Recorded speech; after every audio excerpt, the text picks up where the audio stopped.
lead me to streets of gold. Things aren't always as they seem.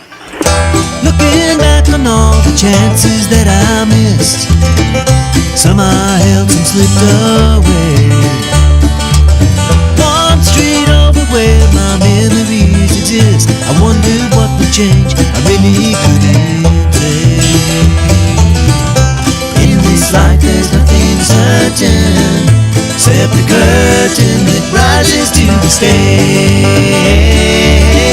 Silly games of second guessing, I just forget the lessons that I couldn't learn. Because one street over there's a life I could have known that would have kept me from the one I have today.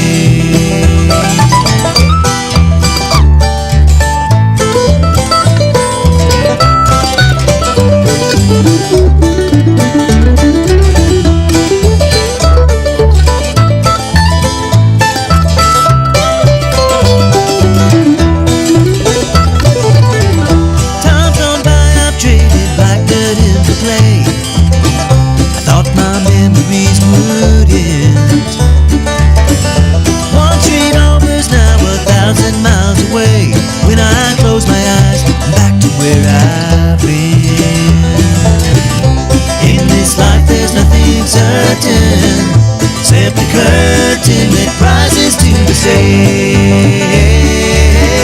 Silly games of second guessing. I'm going to turn the mics on. I'm sitting here talking to my brother, Patrick Nix, and my brother in Jesus. I call people brother and sister, and they're like, I didn't know that was your sibling. It's like, well, no, my biological siblings are all Kentuckians. My sister's passed. My brother's up in western Kentucky, running, owns the old farm that I grew up on, and so that's my biological brother. But he's my brother in Jesus, and we're just sitting here talking, having fun, and I love it. I called Patrick last night. Katie, we typically have reoccurring guests. Katie Allen comes in on the fourth Friday. Well, she's got another grandbaby, and she's been just so busy.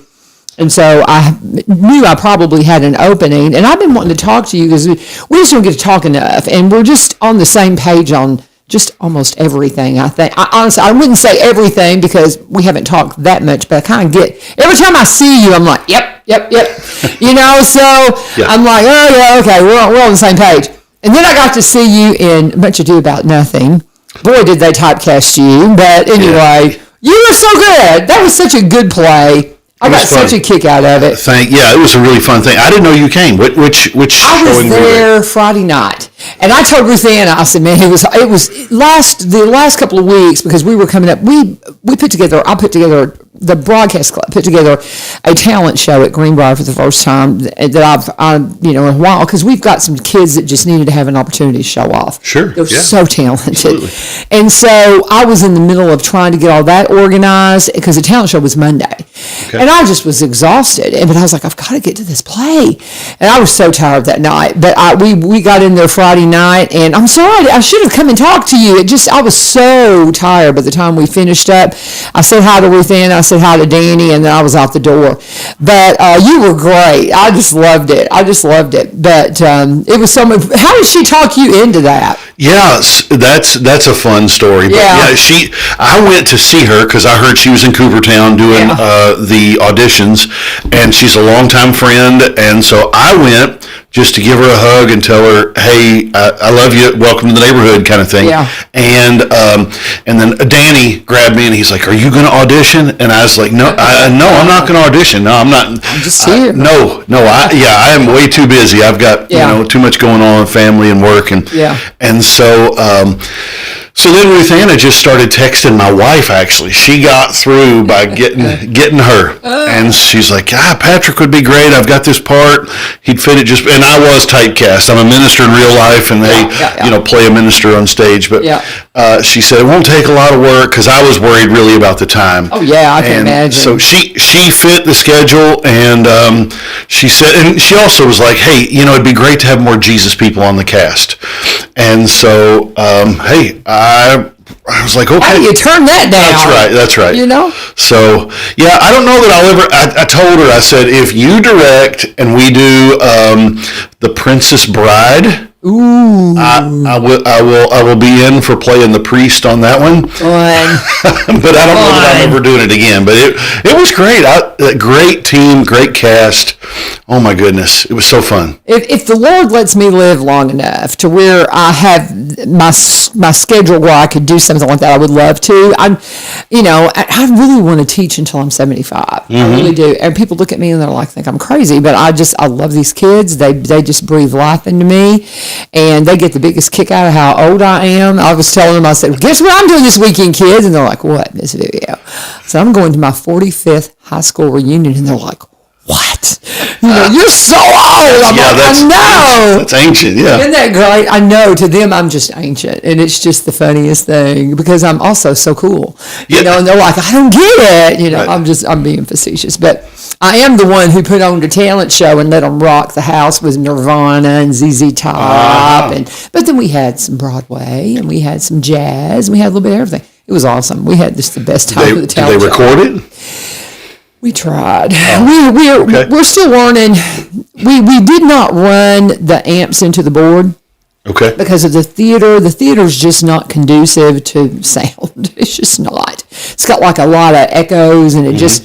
So we thought, okay, we're just going to run the amps, and then run the mics to the board. So what we would end up getting are vocals, amps kind of in the background, and then when there was an awful lot of just instrumental play... And so when that was happening, the mics got muted, and so we ended up not getting anything. And so if you've got recordings of our talent show, we would love to have them. I've got a few. I've got quite a few things that we recorded, but yeah, we ended up not getting quite as much as I would have liked, and we've learned so much. And we've asked the principal, Dr. Osborne, if we can put another show on in spring. Nice. And with all that we've learned. Mm-hmm.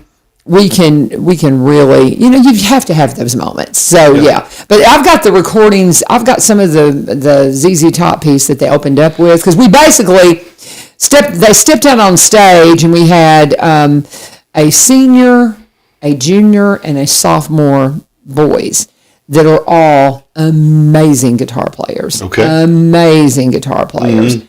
And Aiden Raymer, Lucas Gonzalez, and Luke Dameron. I mean, just tore it up. ZZ Top, LaGrange, of all things. But and they each had their own little guitar solo. And we had one of our principals play bass, Mr. Staggs, and then one of our new teachers in Spanish, Mr. Lambert, played drums for this. Wow. And so there was no introduction. They just came out on stage. Knock, knock, knock. Did everybody go wild? Oh, yeah. I bet. Lost their minds. And then we closed it with Lucas and Lucas Gonzalez and Hayden Stratton, and then Brendan Prosh, who is a sophomore on drums, phenomenal drummer, and all these kids, just an incredible Nirvana song. Oh, wow. And then the kids brought in the lights, and it's like, da-da-da-da-da, and I mean, they just lost their mind. And in between, we had, a young woman that did Rolling in the Deep, and did it great. I mean, just, it was an original song. Josie did original. I'm going to start naming all the kids, and I'm going to miss them.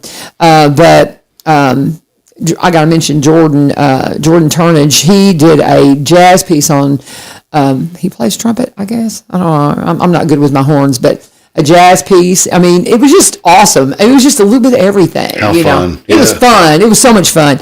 But, so anyway, that's what, I was just like so tired Friday night. I was like, because we've been doing practices and different things. Oh, yeah. So, but it was, I'm so glad I didn't miss it. Yeah. And it started at 7. It went, I mean, it's a 2+ hour play and then intermission and everything. So, people are like, man, we get out late, Yeah. But it was a great experience. I had, a lot of my family came and saw it. I've got one son overseas and got to send him the video, Nice. So I'm glad it's tough to get the sound right when you're in-house versus recording.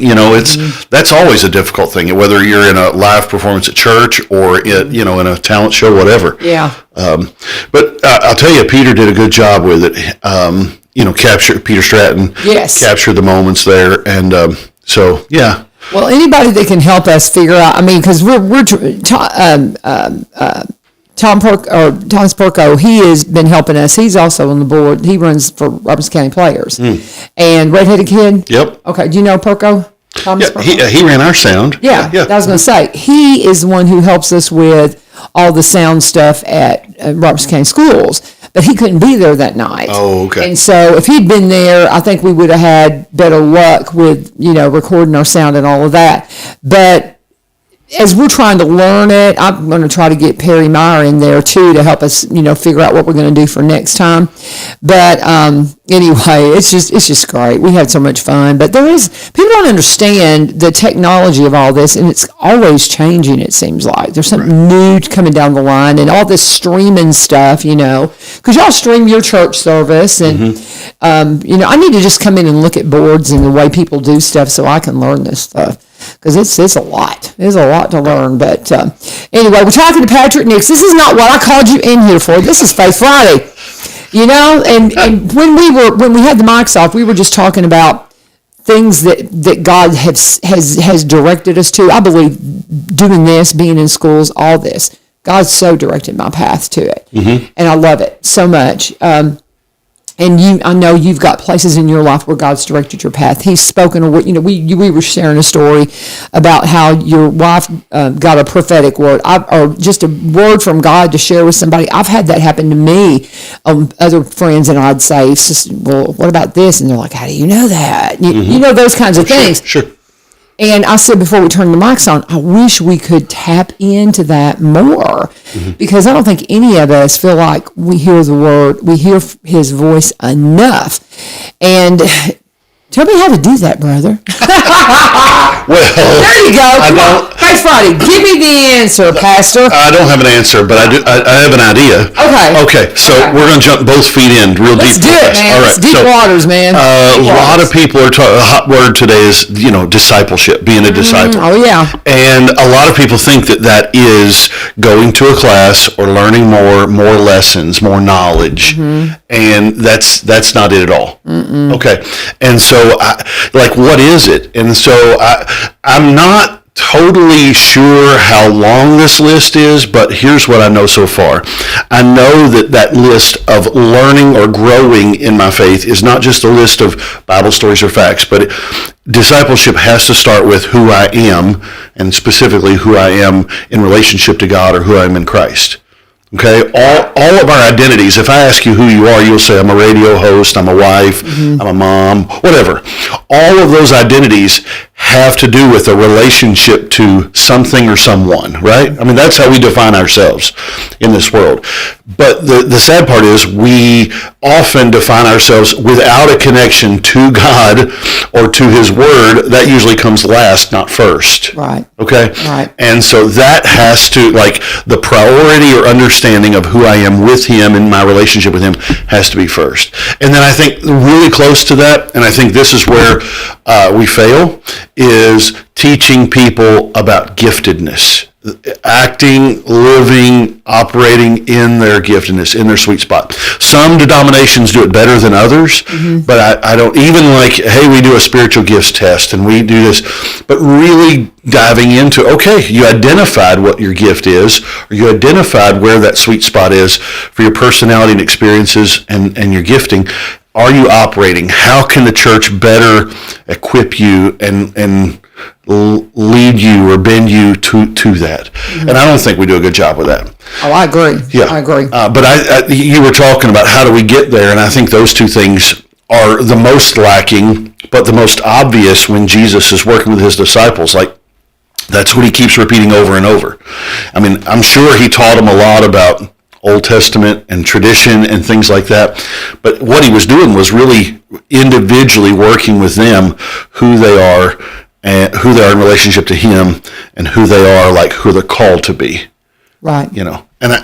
So like I said, we jumped both feet in real fast, but that's where I think that as a pastor, I've failed, as a mentor or a discipler, I've failed, and I just feel like recently, in the last maybe 2 years, the Lord's leading me back to, and like I said, I don't know how long that list is. I know that has to be done relationally, person to person, not in a class or that has to, that's one-on-one, one-on-two, maybe one-on-three if I'm really good, and then the identity and the spiritual gifting, Well, and just what you said about that, we've started, I think the Lord just does what he does, and we were talking about the talent show, and I said that the reason why I want to do this talent show is because I met these kids that had these incredible gifts that nobody knew about. You know what I mean? Mm-hmm. And so that was an opportunity for them to say, look. And I think maybe that's where we kind of drop the ball as the church, is we don't provide enough opportunities for people to say, look at what the Lord's doing. Mm-hmm. Does that make sense? Oh, yeah. Because we've set up, there is a Justin Martyr, who was an early church leader, like first or second century. And there was a passage where he talks about, we came together on the day called the Sun, and if somebody had, somebody would have this to say, somebody would have that to say. And it was more like, we've set up to where we have such a structure, and we need the structure of the church, but we've done it in a way that doesn't really open it up. Everybody's like, well, that's the preacher's job. There's a pastor I follow out of Cookeville. I don't know if you know who Bobby Davis is. Know the name? Okay. Yep. He had a guy come up to him one time, and the reason, because my kids got exposed to him when they were at college out at Tech, yep. Right? Yep. And that's how I know about him. But he said one time, I had this new person come into church, and he said, Pastor, can you start having a worship time on Sunday night where you just pray over people? And he goes, no, that's your job. And it's like, so many of us want to say, I'm going to bring this person to my preacher. Mm-hmm. When that's a call on all of our lives. Mm-hmm. Because we might have a gift of healing we don't even know about, because we're letting the preacher pray over. Mm-hmm. Does that make sense? Oh, yeah. And we're not calling out the body to say, what is your gift? Do you know what your gift is? Mm-hmm. Does that, Oh, yeah. And I think that's a lot of it, because we've gotten so accustomed to the church structure, and we go to church, we sing some songs, we hear the preacher, we take classes, but this, and then that's just church for us, and that's it. Yeah. We don't understand. It's every day, it's every minute, it's every moment. Well, church has become a spectator sport. Yes. We sit in the bleachers, we cheer on the people, and that was so good. Yeah, and a few on the field, most in the stands, kind of thing. Yep. But we're. And I think a lot of churches are doing this, but our mentality has been to give ministry away. And, we're all ministers. Right. You take this and you go. The pastor was not just the only one given the responsibility to tell somebody about Jesus or to baptize them or to, and it really was a shift. I remember it was about 3 years ago. We had a lady in the church bring another lady that she had won to Jesus at work, and she was discipling. And, in the Southern Baptist world, this was a challenge, but I was like, Nancy, will you baptize Barbara? I love that. And of course, here's a woman baptizing a woman. So? But, and I had a few people. I'm sure you had some pushback on that. And I was just like, hey, that command was given not just to pastors. He said, go and do this, and then show them how to do it. Mm-hmm. And so it wasn't just for pastors. It wasn't just for men. It wasn't just for deacons. However you want to say it. And so we have been blessed to see. That. Yeah, parents baptizing kids and people bringing their coworkers. Yeah, and so that's just part of it. But giving it away and people taking it out, it's been the coolest thing. Yeah, that's so cool. As soon as you said that, I'm like, well, there's another one. I'm going, there you go. We're on the same page. Have you ever read the Didache? The Didache or Didache? Okay, it's a.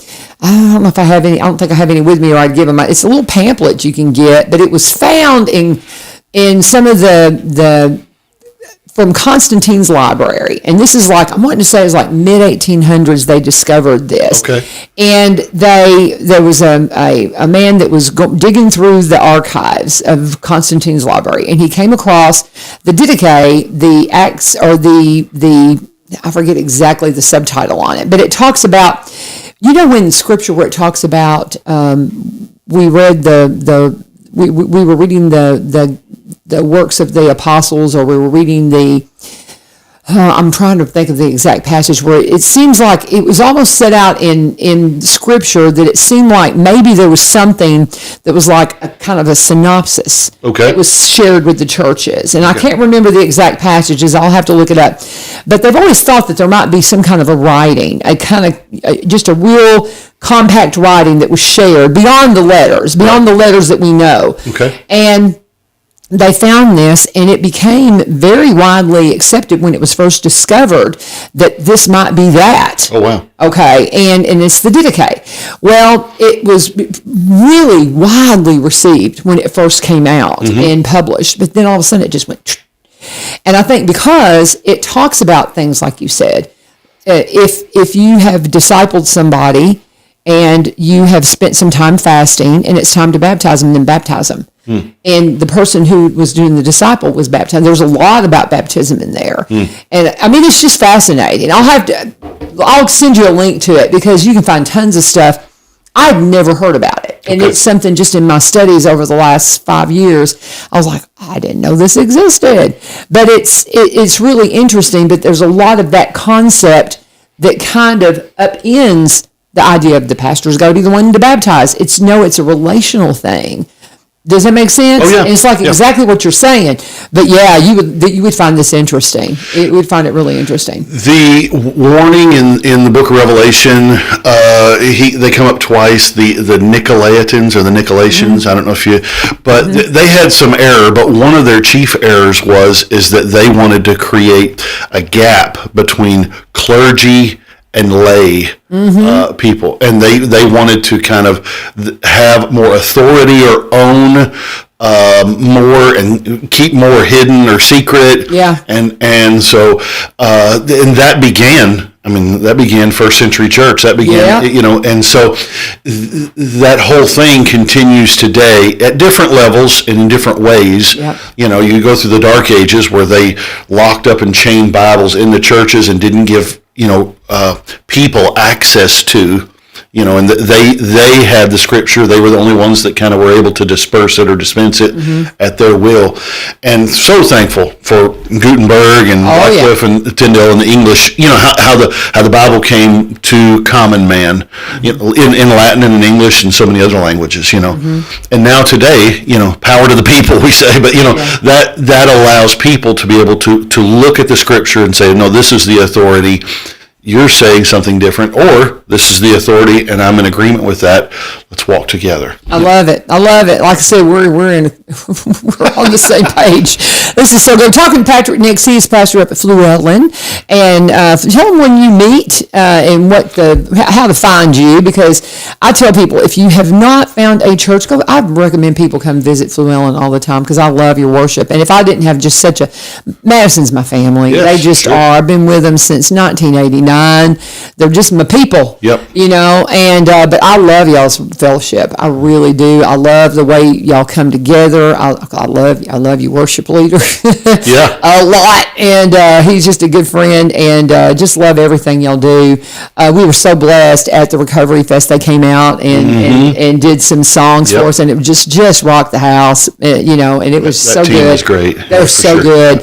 And but it's just all of that just makes for just a wonderful day of Sabbath and worship. And so tell them how to come and join you. If you're looking for a church, you'll see these guys. So we're out west of Springfield, out off of 49. And you take 49 out till you get to the 49 Market, Fluellen Road, hang a right and go about a mile and a quarter.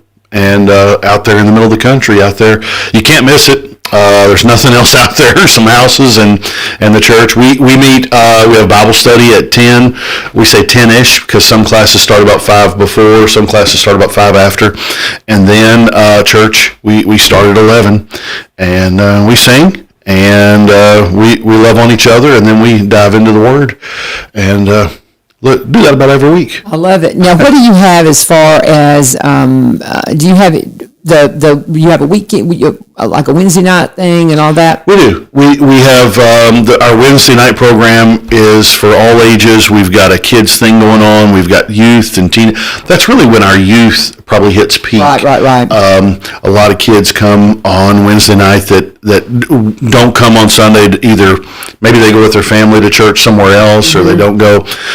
So Wednesday, and then the adults meet, and that all happens at 6:30. Okay. And the Wednesday night group, we didn't have any kids. This week was really funny because of Fields of Faith and some other things going on. Yeah, up at the fairgrounds. So I went in and sat with the adults this week, which I never get to do because normally I'm with the kids.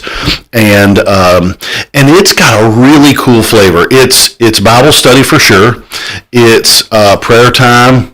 People coming. We've got to let people coming in and just, hey, I need prayer. There's some singing, but it's kind of like this wild mix of Christian support group meets Bible study meets just hanging out in the family room. Very cool. It's just this wild. Yeah. It's unlike anything.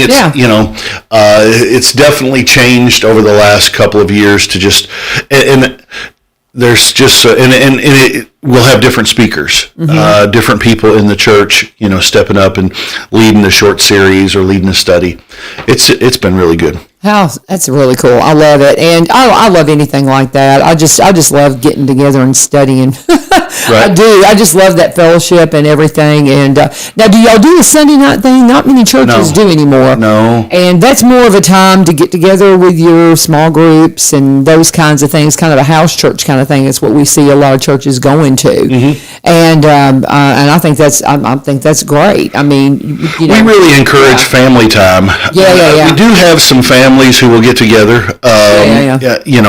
But it's very casual because, man, our schedules these days with mom and dad working and the kids and sports and extracurricular. Yeah. So it's like, hey, slow down, We don't need, for sure. Yeah. So we open our home almost every Sunday and have people come in but it's just really chill. Kids going and playing.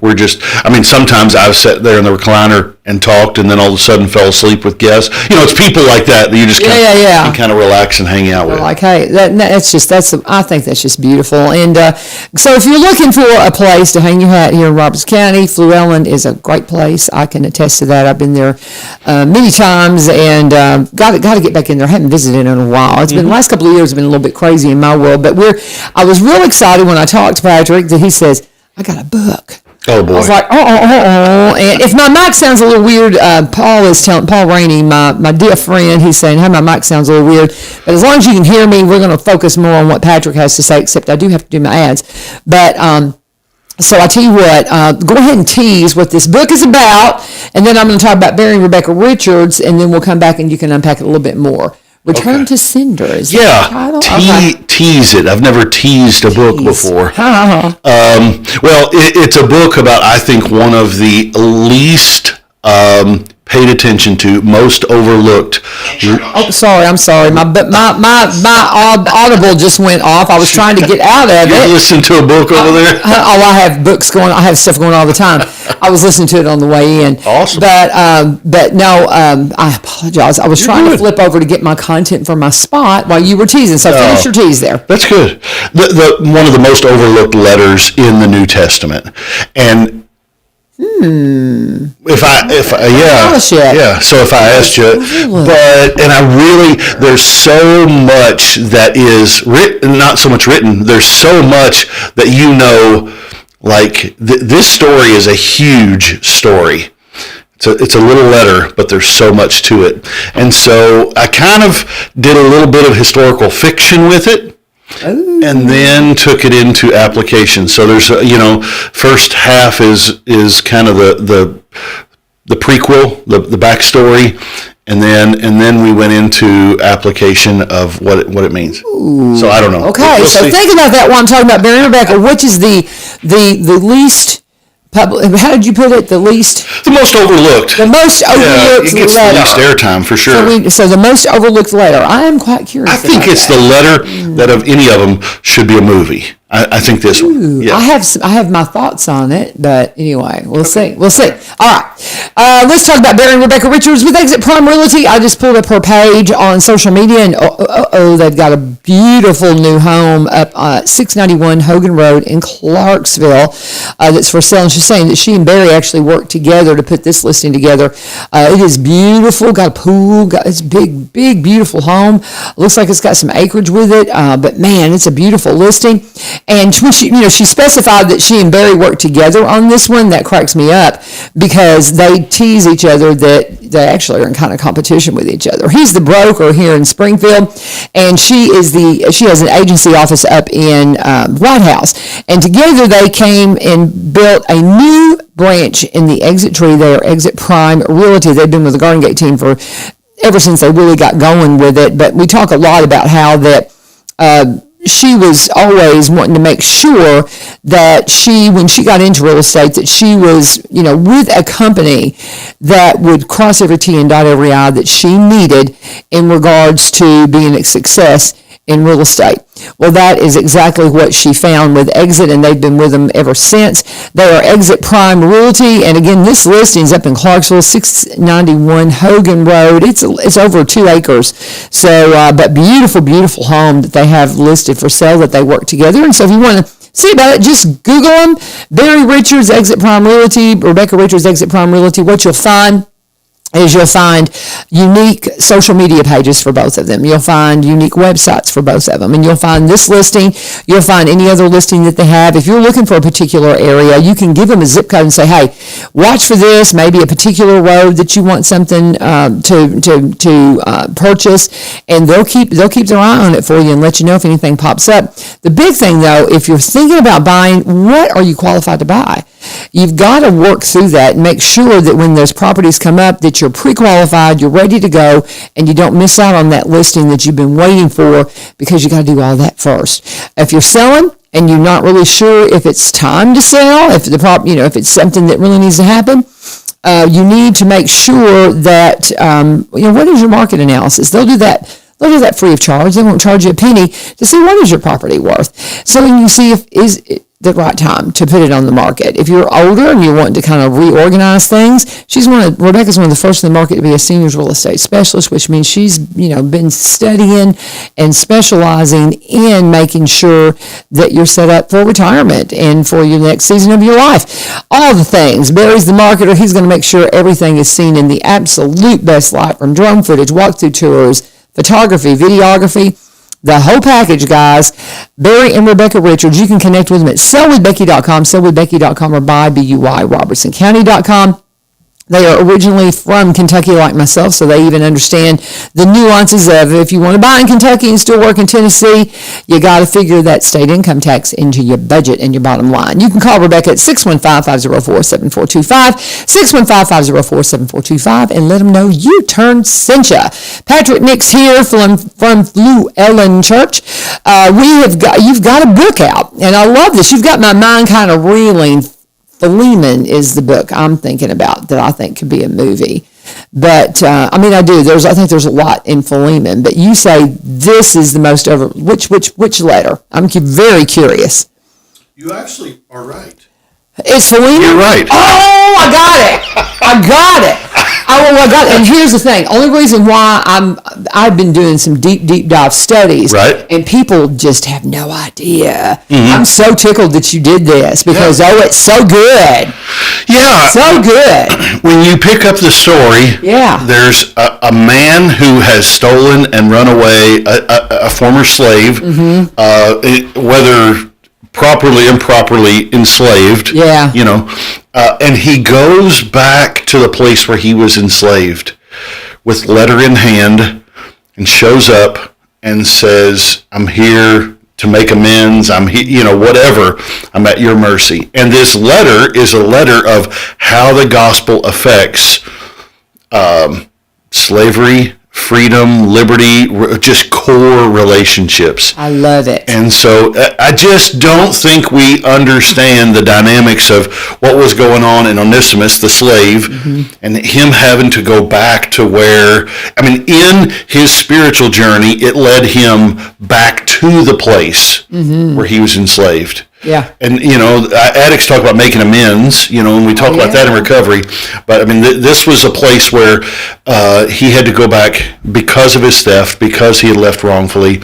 And then he put his life in somebody else's hands. And then the struggle that Philemon had, that where he was wrestling with, do I hold this debt over? Do I require him to pay? Do I forget? What does this look like? And we're not really told how it. We just presented this letter, Yeah. And so I like to think. Now I do know this. I do know that in the early church there was a bishop, a pastor, who was known for his great love of the truth and of forgiveness, and his name was Bishop Onesimus. Ooh. And so I do believe that he was indeed forgiven, that he was integrated in that church and discipled and back in that family. But again, like the prodigal son, not as a slave, but as a son. And so anyway, there's just this beautiful dynamics in that. So there is an Onesimus in history that we can point to? Oh, yeah. Yeah. Oh, I didn't know that. I think 70 A.D. he's recorded as being a minister, Bishop Onesimus. That's very interesting. Yep. Very interesting. See, now his name, I don't want to give any of your book away, but what his name means is useful. Yeah. Which makes you kind of wonder, well, that's kind of a weird name. But then you got to understand how they used to cast off babies and how people would go and try to find they would go through and they would try to find a child slave, people who that's their living. They would raise slaves. They would go and retrieve these children from where they would cast these babies off. And that sounds like something that was like, well, this would be a useful child, and raise them up.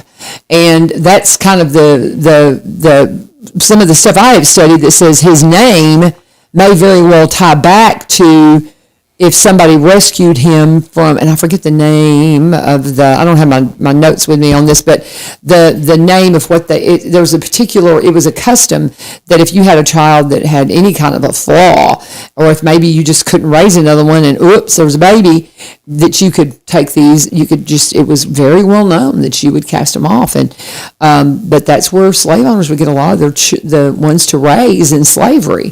And so the name useful might have been given to a child like that. So, I just find that there's so much in Philemon. I can't wait to read that. Yeah. Ooh, and I love that you did. I love historical. You said it was a little bit of historical fiction there? Well, yeah, because you have to read between the lines a little bit. Yeah, of course. We left, the names are unusual, Archippus and, we left all the names, but really just tried to kind of create a narrative that led to how did Onesimus from Turkey, Asia, end up all the way where Paul was, across two countries, and how did he end up there and running into the Apostle Paul? Yeah. And then he went all the way back, and then what happened after? Oh, cool. And so, I love the stories of like the Emancipation Proclamation, the story that we kind of tell at Juneteenth time about freedom coming to Texas and Underground Railroad. There's so many stories like that of actual liberty from slavery. And the Bible has so much to say about spiritual freedom and spiritual liberty. And so like right there is the first story. That's part one. And then part two is just freedom, and it could be from, consumerism and materialism or addiction or, there's the law and legalism, the fear of men. There's so many things that oppress and enslave. And oftentimes we will leave one and then give ourselves to another. Oh yeah. And we were not made to be caged, the human spirit and the human soul. And so anyway, that's really what it's about finally, the cell doors open, but sometimes that journey leads back home or back through pain, you know. And he gave, I mean, Onesimus took that letter and gave another man the choice for his life. And man, the gospel just is so beautiful in that letter. It was so rich. It really captured me, and I was just like, all right, guys. And I told my family, spent several nights, you know, they would go to sleep and just several nights at the keyboard, just like plunking it out and just thinking and dreaming. Yeah. I love that you did that because, like I said, I've thought that myself, that Philemon is just, man, there's just so much there. There's so much there. And you have to think, too, that letter about all that Paul said about, I'll pay his debt, you know, whatever. Right. And it'd be hard to turn down the Apostle Paul, man, but I love it. And I, from what you're telling me, I think that maybe your experiences with the Hope Center might have a little something to do with this. Sure. Oh, yeah. So that's great. Well, how can we get this book? Oh, it's on Amazon. Okay. They can look up, you know, my name, Patrick Nix. Now, there's two Patrick Nix. There's a famous one, and then there's me. We're the same age. He was a football player at Auburn. Quarterback. Okay. Same time like Peyton Manning was in Tennessee, give people kind of a frame of reference. Yeah. Patrick Nix. He's a Christian man. He's actually an author. He goes around and speaks at churches about family stuff. Great guy. He had a son named Bo Nix, who's now in the NFL. Okay. But that's not me. That's not him. No. But if they look that up, Patrick Nix, and you know, I've got a few things on there that I've worked on. But that's the one that I'm really excited about, and I just think, man, if people will walk through that story, I think it'll walk them through in their life. Like, all right, where would the Lord take me in this forgiveness journey? Do I have to forgive? Do I need to be forgiven? That kind of thing. Man, this would be just, you know, the work we do with Celebrate Recovery, this would be a wonderful book for me to gift to some folks because I think it speaks exactly to what we're, you know, trying to help people walk through. But, man, you did a beautiful job on this. Did you publish this through Amazon? Yeah, that's a self-published book. I know, yes, but that's cool. I love that, quite frankly. Look at how beautiful this is. How long? That's gorgeous. You did a great job on that. Well, thank you. I want you to teach me. I've got some old things, because, you know, back before you could do things on Amazon, I was trying to do it, and I didn't do it very well. Man, you did this beautifully. Do you have other books?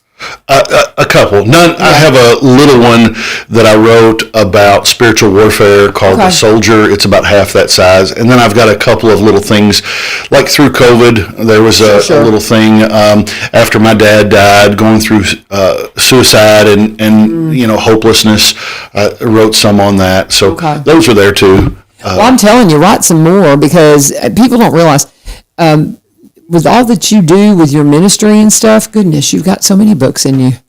Every sermon. Every sermon. Pastors, they're content creators. You better believe it. Yeah. This isn't you. I'm giving you this book, but this isn't you. But this is kind of who is on my heart. Okay. To the chained and weary, held tight by despair, to the hearts that are heavy with burdens they bear, to the souls bound by shame or guilt's control, this is for freedom. May grace make you whole. Amen. So that's really the heart of it. Yeah. I love it. I love it. What a beautiful book. And I'm telling you, I can't believe it. That's just funny. I thought, well, this isn't what he's doing, but this is the one, because people just don't know the story. After I studied Philemon, and I was like, all I wanted to do is go to church and say, have you ever really studied Philemon? And everybody looked at me like I'm crazy, you know. And I'm a girl, so I don't have any kind of a platform to share the what I've learned. And that's one of those churchy things that we need to fix, y'all. But, you know, I've asked to teach it in different things and been told no. Right. So, you know, so I'm like, well, now maybe I can tell them, well, go get Patrick's book and you'll see what I'm talking about. Well, you don't want to listen to me. I preached about it one day, and I was just like, man, that's not enough. Yeah. And so I just kept going back to it. And so that's just kind of the result of some study and some my own draw and passion. Yeah. I don't know if it excites anybody else, but it really moved me to it. Yeah. When you discover these things, and this is like the word hermeneutics, I never had heard that word until probably the last 5 to 10 years, because I went to Christian college, and took the Bible classes, but the hermeneutical studies were for the people who were going to be preachers. Mm-hmm. You know what I mean? And I was, again, this is like the 80s. I mean, this is a long time ago. And I was in school, finished my degree in the 90s, but still I was just finishing all my classes I needed for my major. Right. But so in the regards to hermeneutics is a study of like this, when it was written, what was the original intent? And so as I've discovered, there's a study about all that. I'm just fascinated. Mm-hmm. And so I looked at the book of Philemon in that regard. It's like, okay, what was this all about? And when you look at that, man, it just peels back these layers, and it is just always fascinating. It's just always fascinating. Of course, it also leads to a lot of things. I'm like, okay, there's something there, but I don't know what it is yet. And you just keep digging. Mm-hmm. And you got to be a Berean, man. You just got to dig in like the Bereans did and just go, let me just see. Let me just see. Because it'll blow you away. It kept speaking to me because, I mean, I'm a flawed man. And so, and I live around flawed people, you know, and whether it's at church or in marriage or at work or wherever, you know, and almost all of those people that I just mentioned are Christian people, but yet we're still broken. Oh, yeah. And so being forgiven and forgiveness and feeling the bondage or slavery that this world pressures, the oppression of this world, you know, it just, that's what kept, you know, just ringing in my head as I read this. And so I just was like, you know, for me, there was something to it that just kept like, okay, let's unlock that. Okay, let's go there. Okay, let's understand this better. Like you said, like the layers. Yeah, for sure. Yeah. Talking with Patrick Nix, he's with Fluellen Church up here, and in Fluellen, you just go find them. You can Google them. They're on social media. You can see their. I have watched some of their streams, and you just go on and watch them. And if you're looking for a church, highly recommend it, guys. It's just a really good fellowship. You have, of course, the Hope Center, the work that's going on there. If you have anybody that's been touched by addiction, go pour into the Hope Center. You just had the gala too this past weekend, and was that wonderful? It was. I was actually. You were at the play. I knew you was at the play. Yeah, you were acting. So I needed to be cloned the other night. You really did. I was kind of wondering about that. I thought that's got to be a stretch. The gala, and then we had a wedding in the church. Marsha Holman's, Alan Holman's son. Yes. And so they had a big reception. So I actually, on Saturday, between shows, I slipped up to up Fluellen to where the reception was and got to visit for a minute and then come back. But I couldn't get to the gala. Yeah, I knew you wouldn't be able to, but I knew it would be wonderful, and I knew they understood. You know what I mean? It's always just so great. All the work that's been going on at the Hope Center. Let's talk a little bit about the Hope Center. How long has that been in place now? Here in Springfield? Yeah. It started, we opened it just before COVID, like, I don't know, January or February, right before COVID. Mm-hmm. And so 5 years. Yeah. Right now, I'm really excited. Now, I don't know if you know, we have what's called a transitional house. So they graduate. I didn't know that. Third phase, and they graduate. And we've got kind of a fourth phase house where they can continue. Oh, wow. It's not very big. Right now, we're just praying about how do we, because that's where the pipeline kind of clogs for a lot of guys. They graduate, they don't want to go back home, they've got a job here, they've got a church family, they've got a new community, but like finding a place to live and get, and so that's where we've got a house. I think it holds 5 or 6, but we want to get one that's, maybe another one that holds another 5 or 6, or one that holds 10 or 12, so that we can, open up that pipeline more. Yeah. I went down to, there's other places that have done it, Columbia and Hohenwald and different places, and went down there to see what they've got going on and options that we can pursue. Mm-hmm. And so we're just, it's benefit and blessing the community, not only these guys in our church, but the community. I mean, it's guys are now off the streets, guys are now serving and working. It's just, it's a net positive in both ways. Mm-hmm. I love it. I've had, I've done some work in the recovery community for a long time, and just to see these lives transform, just so beautiful. Mm-hmm. Just so beautiful when you can give them all the tools, but they need those tools, because like you said, a lot of times going home is the last thing they need, because that's where the people who drew them into the addiction are. Maybe the community they grew up in and all of those things. And it's so hard because you have to find a new set of friends. You still love your old friends, but man, if that's who walked you into that addiction, and you gotta, step back from it. And sometimes they just have to, find a new path of life and stuff. And once you've built this life here, I mean, you just don't want to go back to the other. No. It's just so hard. But I just admire y'all for that. And I remember when you guys came in and it was just an idea. We were in that other studio over there. Yep. Before Ebenezer came in and bought the facilities and stuff. So I can't believe we've been at this long. It's crazy. That's crazy. Let me go ahead and do my last break here, and we're talking with Patrick Nix. Got a great new book out. I love the concept. I love the focus of it. Return to Sender. When a simple letter rewrote the rules of freedom. On the letter of Philemon. I love it. I love it. I love it. Just a great idea, and I'm sure it's a wonderful book. So I just encourage you to go out and pick that up on Amazon. And it'll be one, if you work in recovery, this sounds like a beautiful book to give to somebody that's walking, having a hard time with the walk, and just to help them through it.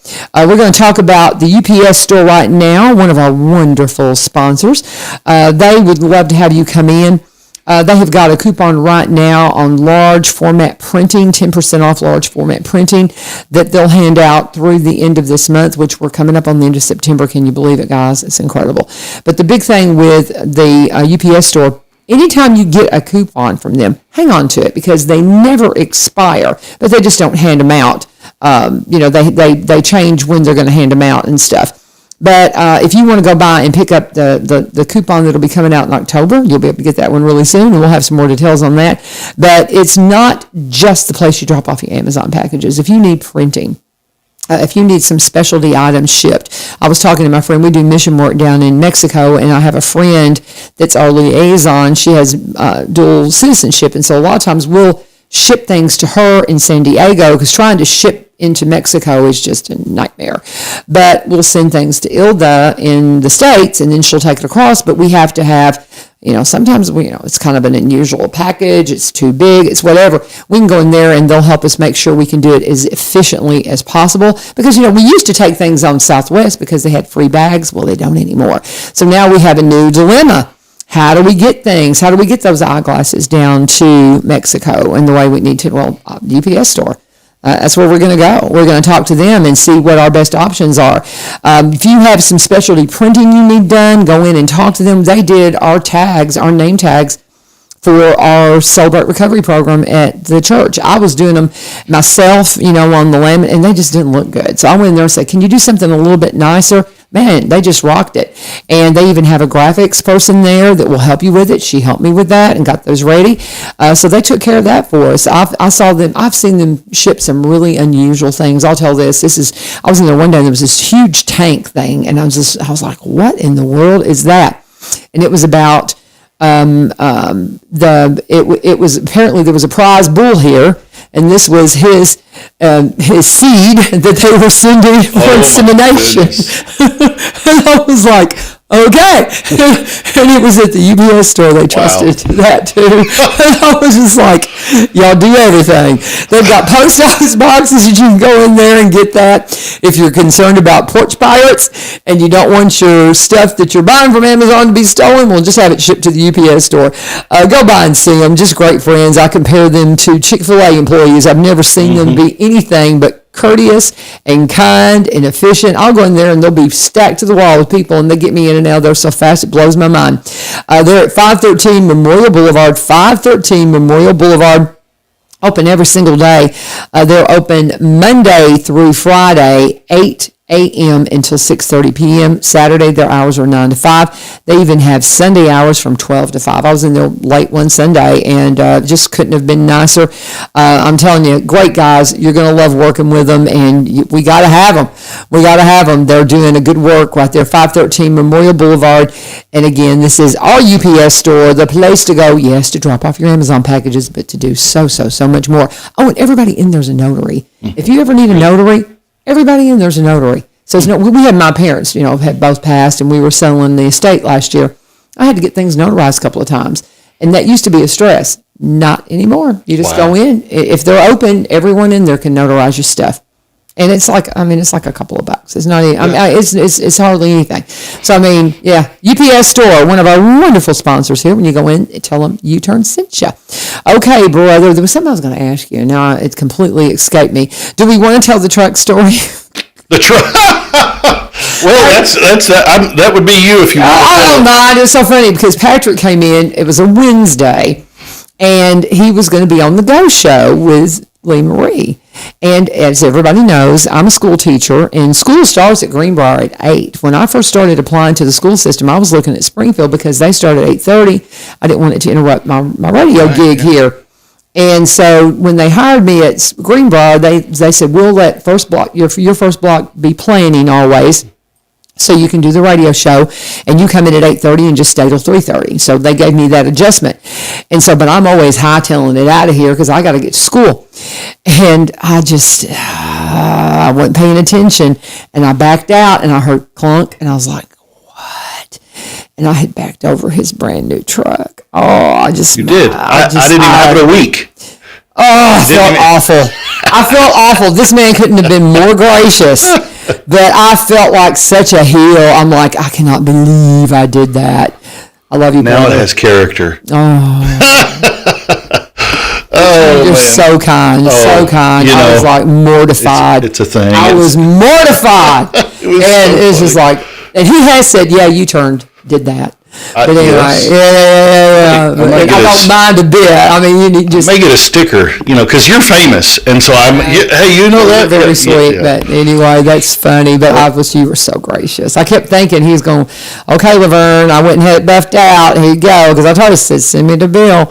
But you've been very sweet, and if you decide you want to do that, just let me know, and I'll take care of it. But I was mortified. Boy, I tell you, I look and double look and all that. I'm just one of these really super. When my students tell me, "Oh, I'm ADD," and I'm like, "Oh, you're talking to the queen," because I got so many things running through my head. I parked way on the other side of the parking lot today. He's like, "I'm staying away from that girl." Yeah, I'm way on the other side. That's funny. Well, what else do we need to talk about? We got a few minutes here. Go ahead. I want to tell you about this. So there's a mission trip. I serve at Harvest Baptist. Yes.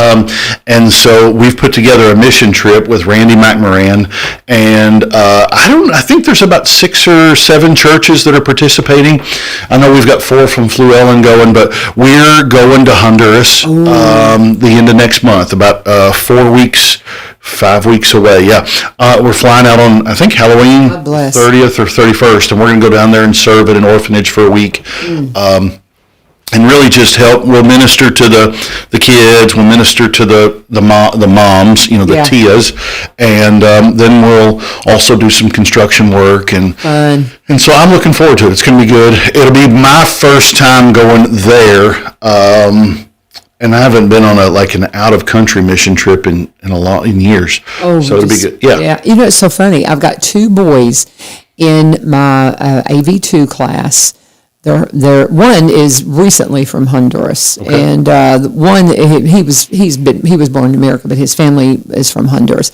And I even said, that's a place we were talking about that just yesterday, and because it's Hispanic Heritage Month, and so we do a thing called Ask the Bobcats, and we were like, "What's your favorite Mexican food?" Just stupid. And so we were talking to them. They were talking about Honduran food, and the difference in things. And I said, I want to go to Honduras, and the one who's been here a while goes, "No, you don't." Like that. I said, I want to go down and serve in one of the orphanages, and he just kind of looked at me like, "What?" And I just love that you're doing that. I just love that. We were just having that conversation. Yeah, because that's the need. That's the need. They have another Hopewell and Cedar Hill and Fluellen go in spring, but we were putting together a fall trip. That's great. And so I'm excited. I'm looking forward to it. Yeah. Good Shepherd Children's Home down in Honduras. Yeah. That's wonderful. We'll be praying for you for sure. Do. Absolutely, and I'm sure it'll be wonderful. If you've never been on a mission trip, there's so many places you can go in the States, but I do encourage you to break outside our boundaries because, man, when you see how people live in the world, these are God's children, these are your brothers and sisters, and I'm telling you, man, it's just we are so spoiled, so blessed, and if you're not on your face before the Lord, just praising him for the blessings you have and saying, show me what you want me to do with what you've made me steward of. We're really missing that big discipleship call that you had for us when we first sit down. For sure. Great book here, guys. I can tell you, if you do not know the story of Philemon, there's so much. I cannot wait to read this. Thank you for this. Return to Sender from Patrick Nix. Find it on Amazon, not the famous Patrick Nix, the other one, right? That's right. I put the link in the show. Yeah. Wonderful. And I'll tell you, be sure and put it on the WSGI page, and because I share from the SGI page, and so it's kind of, Facebook's all weird with all their little ways so you can go, I originally shared it, so be sure and put it on the WSGI page so it'll get archived there as well. But, and we'll make sure, and we have a YouTube page for WSGI, so it'll live forever there. Everybody knows on Facebook it doesn't live, but just for 30 days. Oh, that's right. Because they dump everything, but they dumped a bunch of my videos, and I thought they were just teasing that they were going to do that, and boy, they did. They dumped it.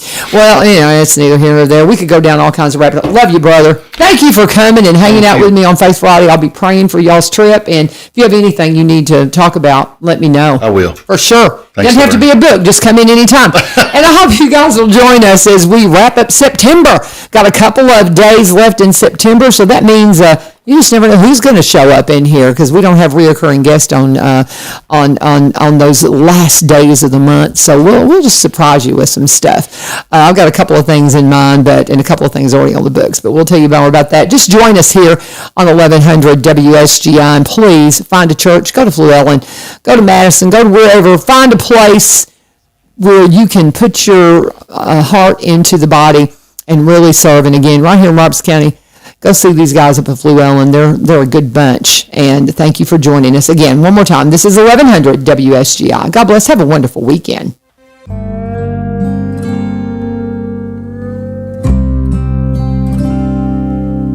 You said the word and there was light. You spoke and stars lit